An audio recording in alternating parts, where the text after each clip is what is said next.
సాధారణంగా మనం ఏ health issue వచ్చినా మానసికంగా కానీ శారీరకంగా కానీ ఒక డైటిస్ట్ని కలవడం అయితే ఏంటి, ఒక సైకాలజిస్ట్ని కలవడం అయితే ఏంటి, ఒక న్యూట్రిస్ట్ దగ్గరికి వెళ్ళడం అయితే ఏంటి, ఇలా రకరకాల డాక్టర్స్ దగ్గరికి మనం వెళ్తూ ఉంటాము, సమస్యకు తగ్గట్టుగా చూస్ చేసుకుంటుంటాం. కానీ న్యూట్రిషనిస్టు సైకాలజిస్టు ఇద్దరి కాంబినేషన్ ఇదైతే మనం రేర్గానే చూస్తుంటాం. ఆ రేర్ కాంబినేషన్ పర్సన్ ఎవరైతే ఉన్నారో ఇప్పుడు దానికి సంబంధించిన మేడం నాతో పాటు ఉన్నారు. ఆ మేడం ఎవరంటే న్యూట్రిషనిస్ట్ శ్రీదేవి గారు. ఇప్పుడు మేడంతో మాట్లాడి మనం మంచి మంచి విషయాల గురించి తెలుసుకుందాం. నమస్తే మ్యామ్. ఎలా ఉన్నారు అని అడగకూడదు కూడా మేడం. చాలా చక్కగా యాక్టివ్గా మంచిగా కనిపిస్తున్నారు. Thank you. అయినా అడుగుతాను మ్యామ్, ఎలా ఉన్నారు? I'm fine, thank you. Ma'am, కొంచెం ఎల్డిఎల్ ఫ్యాట్ పెరిగింది అనగానే చాలా టెన్షన్ పడిపోతుంటారు. వెంటనే డాక్టర్ని కలవాలి, అమ్మో నాకు ఏమైపోతుందో అని చెప్పి హడావిడి చేస్తుంటారు. నిజంగా దాని గురించి అంత భయపడాలంటారా మ్యామ్? యా, ముందు మనం ఎల్డిఎల్ ఫ్యాట్ గురించి మాట్లాడుకునే దానికంటే ముందు అసలు కొలెస్ట్రాల్ అంటే ఏంటి? ఆ కొలెస్ట్రాల్ పేరు చెప్పగానే చాలామంది భయపడిపోతుంటారు. అదేదో చాలా క్లిష్టమైన లేకపోతే వెరీ బ్యాడ్ మెటీరియల్ అన్నట్టుగా బిహేవ్ చేస్తూ ఉంటారు, అవగాహన లోపం మూలాన. కొలెస్ట్రాల్ అనేది ఇట్స్ అ వ్యాక్సీ సబ్స్టెన్స్, ఒక రకమైన కొవ్వు పదార్థం. ఈ కొలెస్ట్రాల్ అనేది మనకి చాలా ఇంపార్టెంట్ అయిన సబ్స్టెన్స్ అన్నమాట. ఎందుకంటే శరీరంలో ఉత్పన్నమయ్యేటటువంటి విటమిన్స్ కానీ, అలాగే మనకి కొన్ని రకాలైన హార్మోన్స్ కానీ, కణాల చుట్టూ ఉండేటటువంటి సెల్ మెంబ్రెయిన్స్ కానీ, వీటన్నిటి ఉత్పత్తిలో కొలెస్ట్రాల్ది ప్రముఖమైన పాత్ర. అండ్ ఈ కొలెస్ట్రాల్ అవసరంలో 80% కొలెస్ట్రాల్ శరీరం తనకి తాను తయారు చేసుకుంటుంది. 20% మాత్రమే మనకి ఆహారం ద్వారా వస్తుంది. కానీ కొన్ని రాంగ్ ఫుడ్స్ తీసుకున్నప్పుడు ఆ శాతం పెరిగే అవకాశం ఉంటుంది. ఈ కొలెస్ట్రాల్ ఏంటంటే శరీరంలోని అన్ని భాగాలకి ట్రాన్స్పోర్ట్ అవ్వడం చాలా ఇంపార్టెంట్. అలా ట్రాన్స్పోర్ట్ అవ్వడానికి, since it is not water soluble, నీళ్ళల్లో కరగదు కాబట్టి బ్లడ్లో వెళ్ళాల్సిన అవసరం ఏర్పడుతుంది. అయితే ఈ బ్లడ్లో ట్రాన్స్ఫర్ చేయడానికి కూడా దానికి ఒక రకమైన ప్రోటీన్ అవసరం. ఆ ప్రోటీన్ని వెహికల్గా తీసుకుని బ్లడ్లో ట్రాన్స్పోర్ట్ అవుతుంది. దాన్ని లైపోప్రోటీన్స్ అంటారు. లైపోప్రోటీన్స్ 2 రకాలుగా ఉంటాయి. ఎల్డిఎల్ ప్రోటీన్ ఒకటి, హెచ్డిఎల్ ప్రోటీన్ ఒకటి. ఎల్డిఎల్ అంటే low density lipoprotein, HDL is high density lipoprotein. మరి ఈ ఎల్డిఎల్ని ఎందుకు మనం బ్యాడ్ కొలెస్ట్రాల్ అనుకుంటాము, ఎందుకు దాని పేరు చెప్పి అది కొద్దిగా ఇంక్రీజ్ అయినప్పుడు ఎందుకు భయపడతాం? కారణం చాలా సింపుల్ అమ్మ.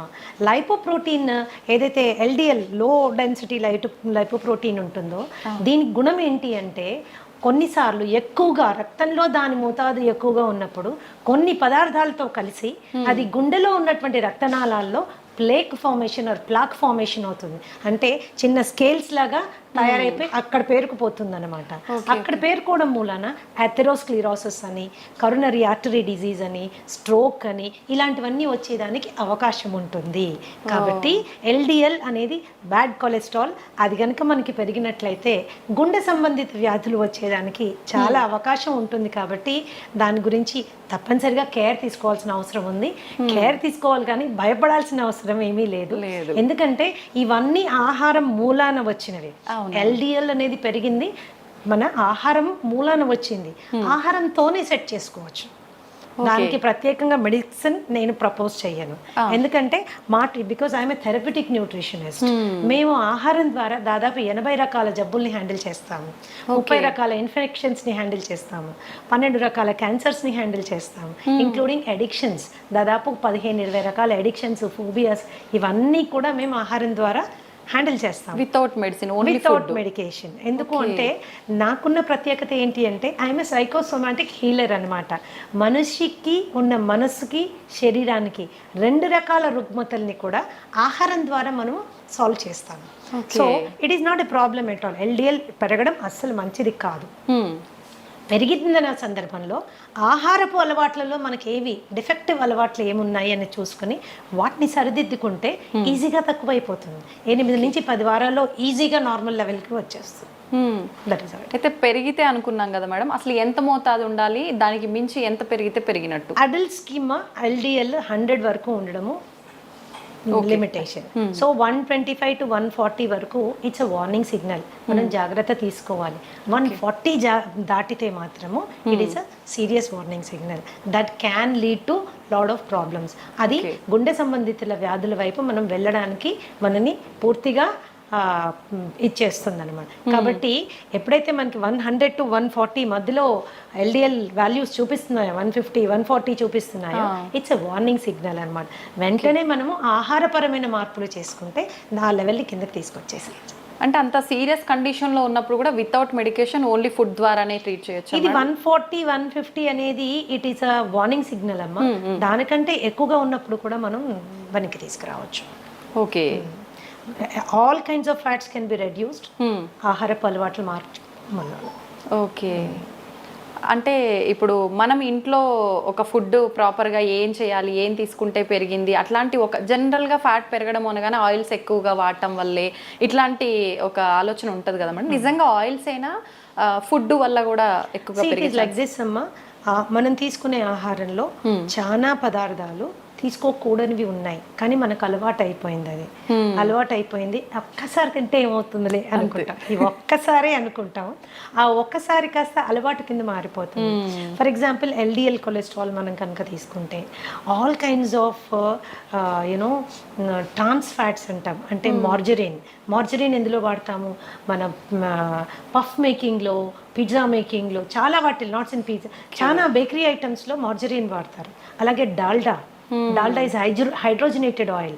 డాల్డా కూడా, ఈ డాల్డా ఇలాంటివి ప్లస్ బ్రెడ్ స్ప్రెడ్స్ ఇప్పుడు చాలా వచ్చేస్తున్నాయి. ఈజీగా స్ప్రెడ్ అవుతుంది, ఇది సంతోషపడిపోతాం. అది ఈజీగా ఎల్డిఎల్ పెంచేస్తుంది, ఈజీగా కొలెస్ట్రాల్ పెంచేస్తుంది. సో ఇలాంటి కొవ్వు పదార్థాలు మనకి they will do lot of harm అన్నమాట. అలాగే ఈ ఆల్ కైండ్స్ ఆఫ్ జంక్, మైదాతో తయారు చేసినవి. ఇంకొకటి రిఫైన్డ్ ఆయిల్ మీద కూడా చాలా రీసెర్చ్ జరిగింది. రిఫైన్డ్ ఆయిల్ కూడా గుండె సంబంధిత జబ్బులు రావడానికి, ఎల్డిఎల్ పెరగడానికి కాంట్రిబ్యూట్ చేస్తోంది అని సపోర్ట్ చేయడానికి చాలా రీసెర్చ్ ఉంది. చాలా రీసెర్చ్ ఉంది. ఎప్పటి వరకైతే మనము గానుగు నూనెల మీద మనము వంట చేసుకుంటే అలవాటు ఉండిందో అంతవరకు గుండె సంబంధిత జబ్బుల సంఖ్య ఎస్పెషల్లీ ఇన్ ఇండియా చాలా తక్కువగా ఉండేది. గుండె జబ్బు అంటే అది డబ్బును వాళ్ళ జబ్బు అనేవాళ్ళు, కానీ ఈ రోజు ఏంటంటే ప్రతి ఒక్కరికి అందుబాటులో ఉండే వస్తువులాగా అయిపోయింది. ఎందుకంటే ఫాల్టీ ఈటింగ్ హ్యాబిట్స్ అనమాట. ఆ హ్యాబిట్స్ మూలాన మనకి వచ్చింది. అలాగే రెడ్ మీట్ బాగా ఎక్కువ తినేవాళ్ళు, మటన్, బీఫ్, పోర్క్ ఇలాంటివి చాలా ఎక్కువగా, అంటే వారంలో ప్రతిరోజు తినేవాళ్ళు, అధిక మోతాదులో తినేవాళ్ళు, వాళ్ళల్లో కూడా మనకి తేడాలు కనిపిస్తాయి. వీటిని తగ్గించుకోవాలంటే పీచు పదార్థం ఎక్కువగా ఉండే ఆహారం తీసుకోవాలి.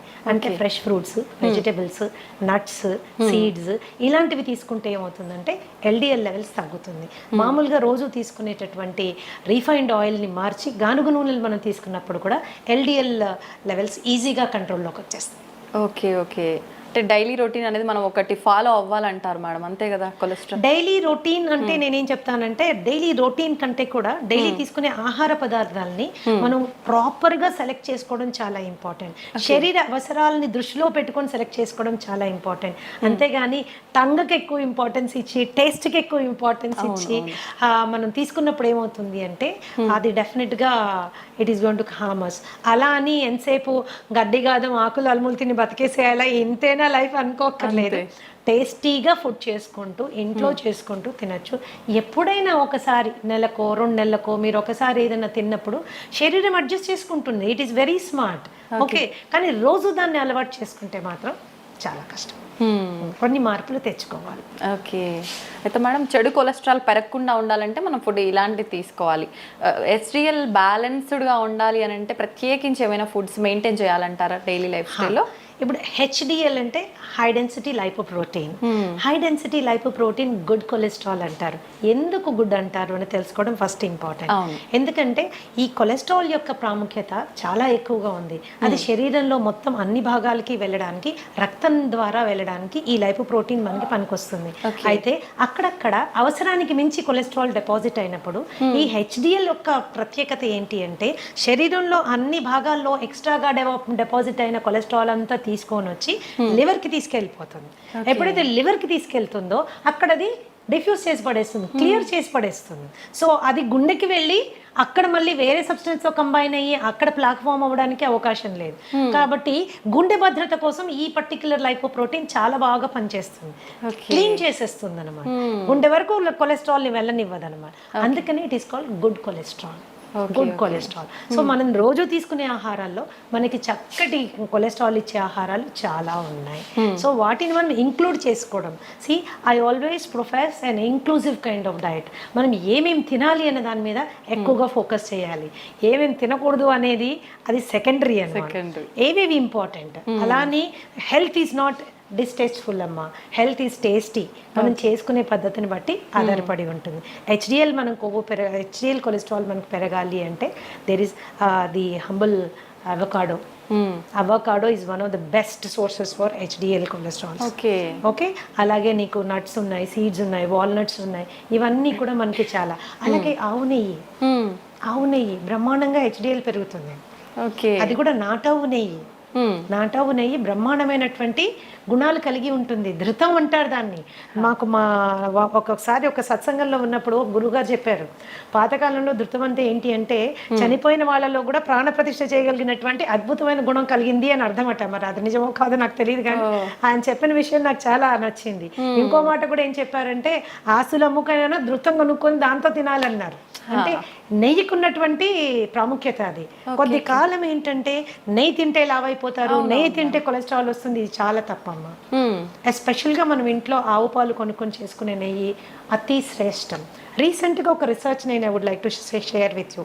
చపాతీలు పూరీలు మనని డయాబెటీస్ వైపు నొట్టి పడేస్తున్నాయి అన్నది అందరికీ తెలుసు. ఈవెన్ పుల్కా కావచ్చు, చపాతీ, గోధుమ పిండి.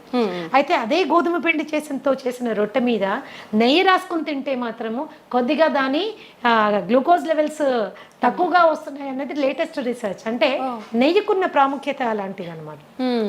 మనం ఇంట్లో తయారు చేసుకునే వెన్నపూస, మజ్జిగ జైలుకి వచ్చే వెన్నపూస, లేకపోతే మనం ఇంట్లో తయారు చేసుకునే నెయ్యి, ఇవన్నీ చాలా they are very good fats అనమాట. హెచ్డిఎల్ లెవెల్ పెరగడానికి చాలా చాలా బాగా పనిచేస్తాయి. సో ఇట్లా మనము కొద్దిగా అవగాహన పెంచుకుంటే అంత లైఫ్లో పెద్దగా కాంప్రమైజ్ అవ్వాల్సింది ఏమీ లేదు. అంత కాంప్రమైజ్ అవ్వాల్సింది ఏమీ లేదు. చిన్న చేంజెస్ మాత్రమే, చాయిసెస్లో చిన్న చేంజ్ చేసుకోవాలి. ఏది మనకి కావాలి, ఏది మనకి వద్దు, ఈ చిన్న చేంజెస్ చేసుకుంటే కొలెస్ట్రాల్ ఇబ్బందే కాదు అసలు. ఎంత సింపుల్ గా చెప్పేస్తున్నారు. మా అందరికి అది ఒక పెద్ద భూతద్దంలో పెట్టి చూస్తున్నట్టు. అండ్ యాక్చువల్గా ఏంటంటే ఇంకొక రీసెర్చ్ ఏం చెప్తుందంటే కొద్ది మందిలో ఇన్ సమ్ పీపుల్ ఏమవుతుందంటే కొలెస్ట్రాల్ కి సంబంధించిన మందులు వాడినప్పుడు అది ఏమవుతుందంటే it is leading to increase in blood glucose levels, diabetes పెరిగేదానికి అవకాశం ఉంది అని కొన్ని రీసెర్చ్ చెప్తున్నాయి. కాబట్టి మెడిసిన్ వాడడం కంటే ముందు ఆహారపు అలవాట్లని జాగ్రత్తగా గమనించి ఒక క్వాలిఫైడ్ థెరప్యూటిక్ న్యూట్రిషనిస్ట్ దగ్గరికి వెళ్ళి ప్రాపర్గా డయాగ్నోస్టిక్ టెస్ట్లు చేసుకుని ఏది ఎక్కువ ఉంది, ఏది తక్కువ ఉంది, ఏది ఎలా తగ్గించుకోవాలి అని అవగాహన పెంచుకుని జస్ట్ 8 నుంచి 10 వారాల్లో మీ లిపిడ్ ప్రొఫైల్ని మీరు క్లీన్ చేసేసుకోవచ్చు. ఒక్కటే సలహా ఏంటి అంటే కేవలం ఏదో యూట్యూబ్లో వీడియో చూసో లేకపోతే ఫేస్బుక్లో పోస్ట్ చూసో స్వంత వైద్యం చేసుకుంటే మాత్రము it is going to be little difficult. ఏదైనా సైంటిఫిక్ గా హ్యాండిల్ చేయాలి. మ్యామ్, నెయ్యి విషయానికి వస్తే మీరు ఇందాక నెయ్యి గురించి చెప్పారు కాబట్టి చాలా మంది నెయ్యి ఫుడ్ తో కాకుండా డైరెక్ట్ స్పూన్ తో తింటూ ఉంటారు. అట్లా తీసుకోవడం మంచిదే అంటే తాగుతూ ఉంటారు. ఎందుకంటే ఆవు నెయ్యిలో ఉండేటటువంటి గుణం ఏంటి ఉందంటే ఇట్ ఈస్ అది డైజెస్ట్ అయ్యాక మనకి బ్యూట్రిక్ యాసిడ్ ఫామ్ అవుతుంది. అందరికీ తెలుసుకోవాల్సిన విషయం ఏంటంటే మన మొత్తం మాయల పకీరు ప్రాణం చిలకలో ఉన్నట్టు మనిషి యొక్క ఆరోగ్య రహస్యం అంటే మానసిక ఆరోగ్యం కానీ శారీరక ఆరోగ్యం కానీ మన పొట్టలో పేగుల్లో ఉందన్నమాట. ఈ పేగుల్ని గట్ అంటారు. ఈ గట్లో 4300 రకాలైనటువంటి సూక్ష్మ క్రిములు ఉన్నాయి. దీంట్లో మంచివి ఉన్నాయి, చెడ్డవి ఉన్నాయి. మంచివి ఎప్పుడు కూడా అధిక సంఖ్యలో ఉండడం మన ఆరోగ్యానికి చిహ్నం అన్నమాట. మంచివి పెంచడానికి అవసరమైనటువంటి తైలం నెయ్యి. సో నెయ్యి మీరు కూరల్లో వేసుకొని చేసుకోవచ్చు, అన్నంలో మొదటి ముద్దలో వేసుకొని తినచ్చు, గోరువెచ్చని నీళ్ళల్లో కలుపుకొని తాగొచ్చు, ఏదన్నా చేయొచ్చు. ఈ అన్ని రూపాల్లో మీరు తీసుకునే నెయ్యి మీ గట్ హెల్త్కి చాలా ఉపయోగపడుతుంది. ఆ నెయ్యి మరి ఎలాంటి నెయ్యి తీసుకోవాలి, that is an important question. Okay, ఆ నాటావు నెయ్యి అతి శ్రేష్టం. దాన్నే A2 ఘీ అంటారు. ఓకే, సో మనం ఇంట్లో చేసుకుని చాలామంది A2 పాలు కొనుక్కుంటున్నారు, ఆవు పాలు కొనుక్కుంటున్నారు. మీరు తోడు పెట్టి మీరు తీసి మిగడ్లోంచి చేసే వెన్న నెయ్యి యూ కెన్ యూజ్ ఇట్. అది చాలా శ్రేష్టం అనమాట. ఓకే మ్యామ్, కొలెస్ట్రాల్ విషయానికి వస్తే లివర్కి కొలెస్ట్రాల్ వచ్చింది అని చెప్పి చాలామంది టెన్షన్ పడుతూ ఉంటారు కదా, దానికి ఎటువంటి ఆహార పదార్థాలు తీసుకుంటే? లివర్ కి కొలెస్ట్రాల్ కాదమ్మా, it is actually called fatty liver. Fatty liver. Fatty liver రెండు రకాలుగా ఉంటుంది, alcoholic fatty liver and non alcoholic fatty liver. Okay. ఇప్పుడు నాలాంటి దాని దగ్గరికి ఎవరైనా ఫ్యాటీ లివర్ ఆల్కహాలిక్ వచ్చారనుకోండి, actually as a therapist I'm happy. ఎందుకంటే కొట్టి ఆల్కహాల్ బంద్ చేయించేస్తే ఫ్యాటీ లివర్ చాలా వరకు కంట్రోల్లో వచ్చేస్తుంది అనమాట. అది కేవలము ఆల్కహాల్ ప్రేరితంగా అక్కడ ఫ్యాట్ డిపాజిట్ అవుతుంది అనమాట. But non alcoholic fatty liver disease is very dangerous. ఇది రాముడు బుద్ధిమంతుడు అంటాడు కదా, స్మోక్ చేయడు, బయటకు వెళ్ళి ఏమి తినడు, ఇష్టం వచ్చినట్టు బిహేవ్ చేయడు, అలాంటి వాళ్ళకి వచ్చేటటువంటి ఫ్యాటీ లివర్ కండిషన్ ని non alcoholic fatty liver condition అంటారు. దానికి మనము చాలా ఆహారపరమైన జాగ్రత్తలు తీసుకోవాలి. మరి ముఖ్యంగా కార్బోహైడ్రేట్ విపరీతంగా తినడం తగ్గించేసుకోవాలి. అలాగే ట్రాన్స్ ఫ్యాట్స్ మనం తీసుకోవడం తగ్గించుకోవాలి. అలాగే ఎల్డిఎల్ లెవెల్ కంట్రోల్లో ఉండేటట్టుగా మనం చూసుకోవాలి. ఈ ఫ్యాటీ లివర్ వచ్చిన వాళ్ళలో చాలా మందికి fatty liver is some times considered as a predisposing character for diabetes. అంటే షుగర్ రావడానికి ముందు చాలా మందికి ఫ్యాటీ లివర్ వచ్చేస్తుంది. దాన్ని చాలా తేలికగా తీసుకుంటారు. ఏం లేదండి, కాస్త ఎక్సర్సైజ్ చేయండి, కాస్త ఇలా ఉండండి, కాస్త అలా ఉండండి అని. That is not the way. You have to take it serious. ఎందుకంటే ఈ ఫ్యాటీ లివర్ స్టేజ్ 1 నుంచి స్టేజ్ 2, స్టేజ్ 2 నుంచి స్టేజ్ 3, అక్కడి నుంచి ఫైబ్రోసిస్, సిరోసిస్, క్యాన్సర్ వరకు వెళ్ళే అవకాశం ఉంటుంది. కాబట్టి దాన్ని ఈజీ తీసుకోవడానికి వీల్లేదు. So basic foods for example కీరా జ్యూస్ బ్రహ్మాండంగా పనిచేస్తుంది ఫ్యాట్లో లివర్ తీసేయడానికి. నిమ్మరసము, ఓకే, ద హంబుల్ నిమ్మరసం, కాస్టే లేదు దాన్ని. So health is actually very economic, inexpensive అనమాట. చిన్న అవగాహన మనం తెలుసుకుంటే we will able to do it అన్నమాట. అండ్ ఫ్యాటీ లివర్ ఉంది అని మనకి ఎప్పుడు డౌట్ వస్తుందంటే, కొద్దిగా కుడివైపు బొజ్జ అంటే చేతులు కాళ్ళు సన్నగానే ఉన్నాయి, పొట్ట మాత్రమే ముందుకు వస్తుంది. ఎస్పెషల్లీ కుడివైపు మనం చెయ్యి వేసుకుని అంటే కొద్దిగా గట్టిగా కూడా తగులుతోంది అంటే వెంటనే వెళ్ళి ఒకసారి ఫ్యాటీ లివర్ చెక్ చేసుకోవడం చాలా చాలా ఇంపార్టెంట్. డయాబెటీస్ వచ్చింది అనుకుంటే కూడా వచ్చిన డయాబెటీస్ డిటెక్ట్ అయిన తర్వాత కంపల్సరీ ఫ్యాటీ లివర్ వెళ్ళి చెక్ చేసుకోవడం చాలా ఇంపార్టెంట్. ఏ స్టేజ్లో ఉంది, దట్ ఈస్ ఇంపార్టెంట్. దాన్ని కూడా తగ్గించుకుంటూ వెళ్ళాలి మనం, దట్ ఈస్ ఇంపార్టెంట్. ఇది కూడా మోతాదు ఏమైనా ఉంటుందా మ్యామ్, పర్సంటేజ్ ఫ్యాటీ లివర్? అట్లా కాదంటే మీరు అల్ట్రాసౌండ్ అబ్డామెన్ కి వెళ్ళినప్పుడు వాళ్ళు చెక్ చేసి మీకు గ్రేడ్ చెప్పేస్తారు. ఓకే. ఆ రిపోర్ట్ బట్టి మనకి స్టేజ్ 1 లో ఉన్నారా, స్టేజ్ 2 లో ఉన్నారా, స్టేజ్ 3 లో ఉన్నారా తెలిసిపోతుంది. Okay okay ma'am, dairy products విషయానికి వస్తే ఏవి తీసుకోవాలి, ఏవి తీసుకోకూడదు? నిజంగా కొంతమంది చెప్తుంటారు డైరీ ప్రొడక్ట్స్ స్కిప్ చేయడమే మంచిది, ఇప్పుడు అన్నిట్లో హార్మోన్కి సంబంధించిన ఇంజెక్షన్లు ఇలాంటివన్నీ వస్తున్నాయి కాబట్టి అని. నిజంగా ఏవి తీసుకుంటే బాగుంటుంది మ్యామ్? నేను గతంలో కూడా చాలాసార్లు చెప్పానమ్మా. చాలా మంది వాదనకి కూడా దిగుతారు. మన తాతలు, తండ్రులు, ముత్తాతలు అందరూ పాలు తాగారు, ఇప్పుడు మీరెందుకు చెప్తున్నారు పాలు తాగకూడదని? పాలు డెఫినెట్ గా ఇట్స్ ఏ హోల్సమ్ ఫుడ్. మరి పిల్లలకి ప్రోటీన్ ఎలా వస్తుంది, పిల్లలకి మనకి కాల్షియం ఎలా వస్తుంది, ఇవి రెండు మనకు కావాలంటే పాలు తాగాలి కదా. మన చిన్నప్పటి నుంచి తాగాం కదా, ఇప్పుడు మీరు కొత్తగా ఇలాంటి వింత విషయాలు చెప్తున్నారు ఏంటి అని. సో తప్పులు మీరు చెప్పింది కూడా కరెక్టే. ఎప్పుడో మన తాతల తండ్రులంతా పాలు తాగారు, కానీ అప్పుడు ఆవులు వేరు, అప్పుడు పాలు వేరు. ఇప్పుడు ఆవులు వేరు, ఇప్పుడు పాలు వేరు. ఓకే. సో ఇప్పుడు చాలా సందర్భాల్లో మనం ప్యాకెట్ పాలు తెచ్చుకుంటే అవి అసలు పాలో కాదో మనకు తెలియదు. పాలలో నీళ్లు కలిపారనుకోండి, that is a healthy thing. అంటే ఓన్లీ నీళ్లు ఉన్నాయని సంతోషపడచ్చు మనం, కానీ నీళ్లు కాకుండా ఇంకెన్నెన్నో కలిపేస్తే అవి విషమై మనని ఎన్నో విధాలుగా మనని ఇబ్బంది పెడుతున్నాయి. మిల్క్ మీరు తీసుకున్నట్లయితే దాని ప్రోటీన్ కంటెంట్ కానీ, దాని కాల్షియం కంటెంట్ కానీ, నాన్ మిల్క్ సోర్సెస్ చాలా ఉన్నాయి. మీ మునగాకు తీసుకోండి, ఓకే, ఫర్ ఎగ్జాంపుల్ టేక్ మునగాకు. నువ్వులు తీసుకోండి, దానిలో ఉన్న కాల్షియం కానీ, దానిలో ఉన్న ప్రోటీన్ కానీ. మునగాకు పచ్చిదానికంటే కూడా ఎండు పౌడర్ ఏదైతే ఉంటుందో, మునగాకు పౌడర్ ఏదైతే ఉంటుందో బ్రహ్మాండంగా కాల్షియం లెవెల్స్ అనమాట. ఓకే. ఎన్నో రెట్లు పాల కంటే ఎక్కువగా ఉంటుందని. ఒక స్పూన్ రోజు తీసుకుంటే సరిపోతుంది. ఎలా తీసుకోవచ్చు మేడం? కాంబినేషన్ మజ్జిగలో కలిపి తీసుకోవచ్చు, నీళ్ళలో కలిపి తీసుకోవచ్చు. దాన్ని పొడి కింద తయారు చేసుకుని కాస్త వెల్లుల్లిపాయలు, జీలకర్ర, ఎండుమిరపకాయలు వేసి దాన్ని పొడి కింద చేసుకొని అంత నెయ్యి వేసుకొని మొదట ముద్ద గట్టిగా కలుపుకొని తినచ్చు. టేస్టీ ఉంటుంది, హెల్త్కి హెల్త్ వస్తుంది. ఓకే. అయితే ఈ మిల్క్ ఇప్పుడు ఏం చేస్తుంది, మిల్క్లో ఒక ప్రోటీన్ ఉంటుంది కేసిన్ అని. ఈ కేసిన్ చాలా మందికి ఎలర్జిక్ కండిషన్స్ ప్రొడ్యూస్ చేస్తుంది. చాలా మందికి కడుపులో అది డైజెస్ట్ అవ్వక గ్యాస్ కానీ లేకపోతే ఇండైజెషన్ కానీ అలాగే బెల్చింగ్ అండ్ బ్లోటింగ్ అంటారు, పొట్ట ఉబ్బినట్టు అవ్వడం కానీ ట్రైన్ పుల్ రావడం కానీ ఇవన్నీ జరుగుతాయి. ఎందుకు కేసిన్ వాళ్ళకి డైజెస్ట్ అవ్వదు కాబట్టి, కేసిన్ డైజెస్ట్ అవ్వదు కాబట్టి. సో అలాంటి సందర్భాల్లో పాల అవసరం ఏంటి అసలు? అవును. ఒక స్టేజ్ దాటింది టాడ్లర్ అంటాం, అంటే కాలు మీద నడవడానికి అలవాటు పడిన బిడ్డకి పాలు సంపూర్ణ ఆహారం కాదు. Okay okay. అది అసంపూర్ణమైనటువంటి ఆహారం. పాలు ఎడిక్టివ్ ఇన్ నేచర్. మీరు బాగా తాగుతుంటే అది తాగాలనిపిస్తుంది, తాగకపోతే ఏదో వెలితిగా కూడా అనిపిస్తుంది. దానికంటే ఆరోగ్యకరమైన ఫుడ్ మనకు ఉన్నప్పుడు, దానికంటే మనకి బలవర్ధకమైన ఆహారం మనకి అవైలబుల్గా ఉన్నప్పుడు మనం దానికి ఆప్ట్ చేసుకోవచ్చు కదా. ఈ రోజు ఆవుల్లో పాలు పెరగడం కోసము విపరీతంగా ఇంజెక్షన్స్ వేస్తున్నారు, విపరీతంగా యాంటీబయాటిక్ యూజ్ జరుగుతూ ఉంది. Grass fed cow and grain fried cow అని 2 రకాల కౌస్ మనం చూసుకుంటే, పచ్చిగడ్డి తిని ఆ పచ్చిగడ్డి పెంచడానికి కూడా ఏమాత్రం ఎరువులు వాడకుండా, పెస్టిసైడ్స్ వాడకుండా ఆర్గానిక్గా పెంచిన పాలు ఉంటాయి కదా, అవి అతి శ్రేష్టం.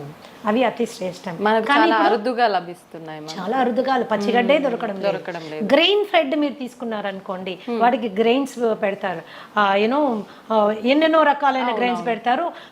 ఎస్పెషల్లీ ఈ మధ్య కాలంలో అయితే కార్న్ పెట్టేస్తున్నారు, స్వీట్ కార్న్ పెడుతున్నారు. సో ఇవి ఏంటి అంటే పాల క్వాంటిటీ పెంచడానికి చాలా మంది ఆ ఆవులకి పెట్టే దీంట్లో నూనెలు కలుపుతారు. ఎందుకంటే పాలల్లో వాళ్ళకి ఆయిల్ శాతము, ఫ్యాట్ శాతం ఎక్కువ రావాలని. మరి ఇలాంటి పాలు మనం తాగినప్పుడు అది మనకి it is going to harm us. అయితే ఇంట్లో మనం ఒక పాల ప్యాకెట్ తెప్పించుకున్నప్పుడు ఇది అది ఆవు పాల, గేదె పాల, ఆవులో గ్రాస్ తినిన ఆవా లేకపోతే గ్రెయిన్ తినిన ఆవా, యాంటీబయాటిక్ వేసుకుందా వేసుకోలేదా మనకి ఎలా తెలుస్తుంది? ఇవన్నీ కలిపారో లేదో మనకి ఎలా తెలుస్తుంది? తెలియదు. పైగా పాలు ఎప్పుడైతే ప్యాకెట్లో వస్తాయో, ప్లాస్టిక్ ప్యాకెట్లో వస్తాయో, ఆ ప్లాస్టిక్ కూడా మనకి ప్రమాదం. ఇంకోటి కొంతమందికి ఏంటంటే ఎస్పెషల్లీ ఉద్యోగస్తులు 4-5 ప్యాకెట్లు కొనుక్కుని డీప్ ఫ్రీజర్లో పెడతారు. అవి గడ్డగట్టిపోతాయి. వాటిని మీరు ఎప్పుడైతే డీప్ ఫ్రీజ్ చేస్తారో, థాయింగ్ ప్రాసెస్ జరిగేటప్పుడు ప్లాస్టిక్ కూడా మెల్ట్ అయ్యి అందులోకి వస్తుంది. ఒకప్పుడు మేము చిన్నపిల్లలుగా ఉండేటప్పుడు గ్లాస్ బాటిల్లో వచ్చేది, that was safest milk. Seal అయ్యి గ్లాస్ బాల్ వచ్చేది. బాటిల్స్ తీసుకోగానే మేము చిన్నపిల్లలప్పుడు నాకు బాగా గుర్తుంది, ఆ మూత తీసి పైన ఉన్న వెన్నంతా వేలుతో తీసుకు తినేవాళ్ళం. ఇప్పుడు అలాంటి కండిషనే లేదు. సో పాలుని వాడకం ఎంత తగ్గిస్తే అంత మంచిది. అయితే పెరుగు దగ్గరికి వచ్చినా, మజ్జిగ దగ్గరికి వచ్చినా ఏ రెస్ట్రిక్షన్ లేదు. It is better than milk అన్నమాట. మీరు పెరుగుగా తిన్నా పర్వాలేదు, మజ్జిగగా తిన్నా పర్వాలేదు. కొద్దిగా పుల్లబడిన మజ్జిగ ఇంకా బెటర్. పుల్లబడిన మజ్జిగ చాలా బెటర్. అందుకని మిల్క్ని అవాయిడ్ చేయడం బెటర్. ఎందుకంటే మనకు వచ్చే ప్యాకెట్ గురించి మనం ఆలోచిస్తాం, కానీ అందులో వచ్చిన పాలు మనకి దాకా రావడానికి ఎన్ని పద్ధతులు అవలంబించారో మనకు అవగాహన లేదు. Today it is a very common thing to give oxytocin injection for cows. Oxytocin injection దేనికి ఇస్తారు వింటే మీరు బిత్తరపోతారు. పాల పొదుగులోంచి పాలు పిండేటప్పుడు ఈజీగా పాలు బయటికి రావడం కోసము ఆ ఇంజెక్షన్ ఇస్తారు. మనకు కూడా ఆక్సిటాసిన్ ఇంజెక్షన్స్ ఇస్తుంటారు. మనం ఎప్పుడు యూస్ చేస్తారో తెలుసా మీకు?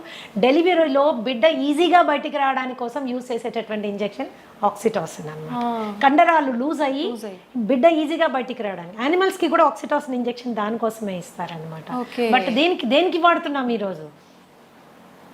ఈజీగా అంటే అది పిండడానికి కూడా మనకు ఓపిక లేదనమాట. దాని బిడ్డను తాగనివ్వడం లేదు మనము. దాని బిడ్డ నోటికాడ పాలు మనం గుంజుకుంటున్నాం. అది కూడా ఈజీగా రావడం కోసం కెమికల్ ఇంజెక్షన్స్ ఇస్తున్నాం. మరి ఇలాంటి పాలు తాగడం అవసరమా?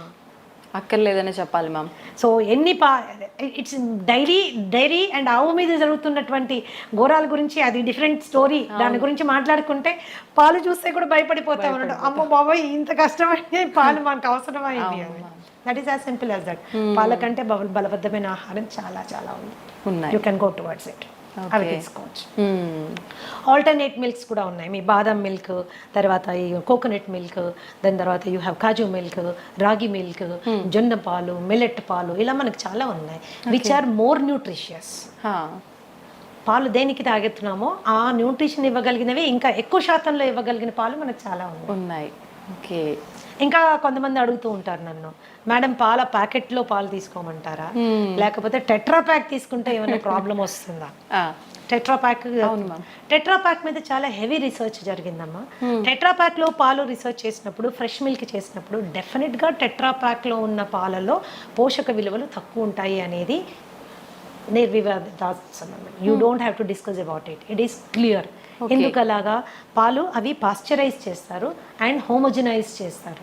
హోమోజినైజ్డ్ అండ్ పాస్చరైజ్డ్ మిల్క్ ఎప్పుడైతే హీట్ చేసి కూల్ చేస్తారో దాంట్లో పోషక విలువలు తక్కువ అయిపోతాయి.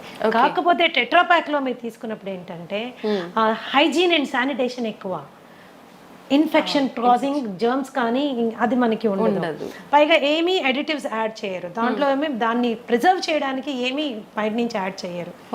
సో పోషక విలువలు ఫ్రెష్ మిల్క్ కంటే కొంచెం తక్కువైనా అది సేఫ్ మిల్క్ కాబట్టి టెట్రా ప్యాక్ లో మిల్క్ వాడుతూ ఉంటారు. That is how it is. ఇప్పుడు ఫ్రెష్ గా తీసుకున్న పాలు వి డోంట్ నో దాంట్లో ఏమేమి ఉన్నాయో తెలియదు, అందులో ఎన్ని పెస్టిసైడ్ రెసిడ్యూస్ వస్తాయో తెలియదు, ఎన్ని మాన్యూర్ రెసిడ్యూస్ వస్తాయో తెలియదు, బ్యాక్టీరియల్ ఇన్ఫెస్టేషన్ కానీ వైరల్ ఏదైనా మైక్రో ఆర్గానిజం ఉందేమో మనకి తెలియదు. రెండు తెల్లగానే ఉంటాయి అంతే. మనం పాల రూపంలో తీసుకునే వాళ్ళకైతే ఆల్టర్నేట్ ఆప్షన్స్ చాలా ఉన్నాయి మీరు చెప్పారు. కొంతమంది తెల్లారితే కానీ టీ లేనిది వాళ్ళకి తెల్లారదనే వాళ్ళు చాలా మంది ఉంటారు. అలాంటి వాళ్ళ పరిస్థితి ఏంటి మ్యామ్? టీ కాఫీ అనేవి దేనికి తాగుతాం? నా పద్ధతి ఏంటంటే దేనికైనా ఏ పద్ధతికైనా ఎందుకు అని ముందు తెలుసుకుంటే అది మనకు అవసరమా లేదు అని నిర్ణయం తీసుకోవచ్చు. రైట్. ఓకే, మన డైలీ లైఫ్లో మనకున్న స్ట్రెస్ మూలాన చాలా మందికి హెడేక్స్ రావడము, ఆ స్ట్రెస్ మూలాన మైగ్రేన్స్ రావడము, డల్ గా ఫీల్ అవ్వడము ఇవి అవుతాయి. టీ అండ్ కాఫీలో ఏముంటుంది? కెఫీన్ ఉంటుంది. ఈ కెఫీన్ ఏం చేస్తుంది? నర్వస్ సిస్టమ్ ని టెంపరీగా ఉత్తేజపరుస్తుంది. టెంపరీగా ఉత్తేజపరుస్తుంది. ఎప్పుడో ఒక రోజు ఒక గుక్క తాగినంత మూలాన మనకి పెద్ద వదిలేదు, అది అలవాటు చేసుకుంటే it is addictive in nature. అన్నమాట.